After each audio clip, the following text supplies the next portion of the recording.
Hi everybody, and welcome to this tutorial where I'm going to draw a Pierrot. And this is my Tombow. It's a brush pen, the N79. It's a gray brush pen, and I use that for the first setup of this nice little model I have here. And the face is in an angle, and you can see the head is tilted. And I want to draw in a different kind of head. I want to draw in a pointy head, the more traditional Pierrot head. But I thought this model was very nice to, to be an inspiration. So I'm not going to copy this exactly. I'm just using it for inspiration. Now I've pointed out where the ears are going to be and the tip of the nose. And also where the mouth is going to be. That's here. And the Tombow brush pen is water-based, so very ideal, because I want to make a mixed combination of material, using the brush pens, also using the watercolor pigments, and I'm also going to use a fine liner. And of course you can see the complete process in real time on my Patreon page, should you want to draw along in real time with me. Draw and paint along. Now, as you can see, I've drawn in the traditional pointy head, and they have those pompons on top, on the front of the head. And for the color, the model is dressed in a collar with rags of some kind, but I want to also draw in the traditional color with the it's like, I'm not sure how you call that kind of a shape, but it's going up and down, up and down. I'm just drawing in lines like the movement of waves or something. And the model itself also has on a very nice jacket, and there are a lot of wrinkles in the fabric, and you can see a nice belt, button, and all those kinds of things. So I'm not exactly copying my reference picture. I'm just taking that for the shape of it. So now that I have my model set up, I'm wetting down the whole area behind the little Pierrot. So I'm putting in a lot of water here, and the sheet I'm drawing on is a watercolor 300 grams watercolor paper that I've taped around. And for the background, I am using the Pines Gray, which is a very nice dark gray. And because I wetted the paper in front, then the pigments can go wet in wet. They can go all kinds of ways, and you can steer them around a little bit by tilting your paper upwards or to the left and to the right, and you can actually see all the pigments going from side to side.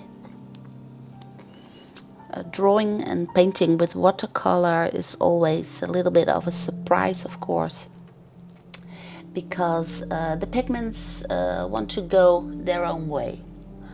But I also think that is very nice in this case, because the Pierrot is a character of its own. So I especially use this combination of different kinds of materials. I'm also going to put in some white gouache later on, so you can see and I can demonstrate how I play around with different kinds of material. Now, I'm kind of freewheeling now. I just used the reference picture as a well, as an idea. And this is also nice. When you dry up your brush, you can soak back in the water. So if you have too much water going on your paper, just well, dry up your pencil with the paper cloth, and then you can soak up the water again. Now, as you can see, the background is still wet. I'll show you here. You can see the pigments going upwards now. So as long as the paper is wet, you can stir your pigments around, which is very nice, of course. In the meantime, I'm putting in the red pigments for the blushes and the lips. And this is my white gouache. It's the white gouache by Winsor & Newton. And I use that for instance, the face. And the Pierrots always have that white makeup. So that's very nice to use the gouache for that. But I also use it to, well, get some texture going in the cloth, for instance. So that's very nice. It's always a nice combination if you want to make an expressive painting like this. Now I want to light up the head a little bit, and you can just put in a tiny layer of the white gouache to brighten up some areas if needed. Now this is the N25, and this is a very, very dark gray, almost black. And I use that brush pen for the little detail. So for a little bit of the pupils and the makeup, of course. And because the brush pens are water-based, they are very nice for combining with the watercolor itself. So very nice. And putting in the eyebrows and maybe some detail in the head and in the color or something. You can just keep combining your material. And for the irises, I'm choosing the blue. And the blue is a very nice color to make the white appear even whiter. So I will also put it in the head.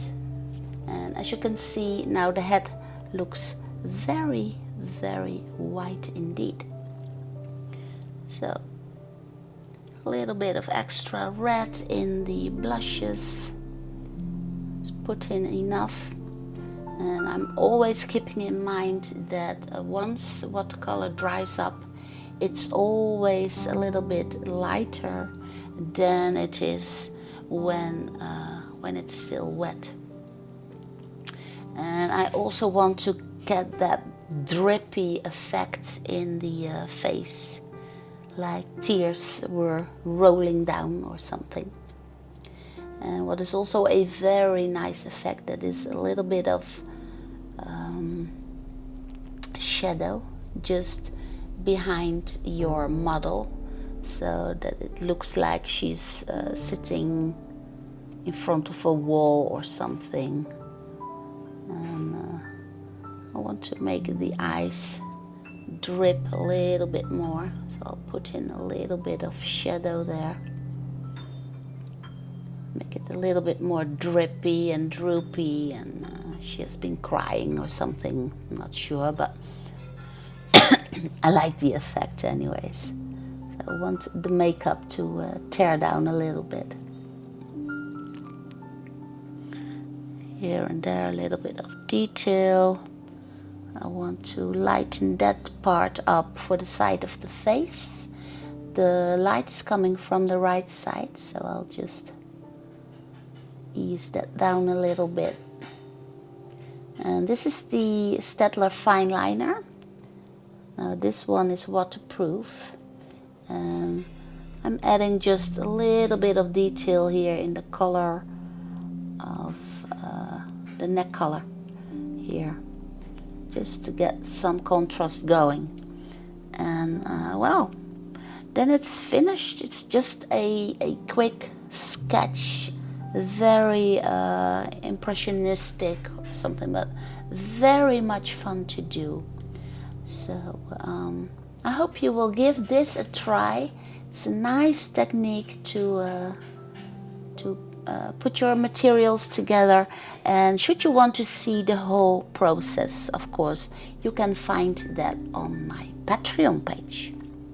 So for now, I would say thank you for watching, and I hope to see you soon again in one of my drawing and painting tutorials. So take care, and I will see you around.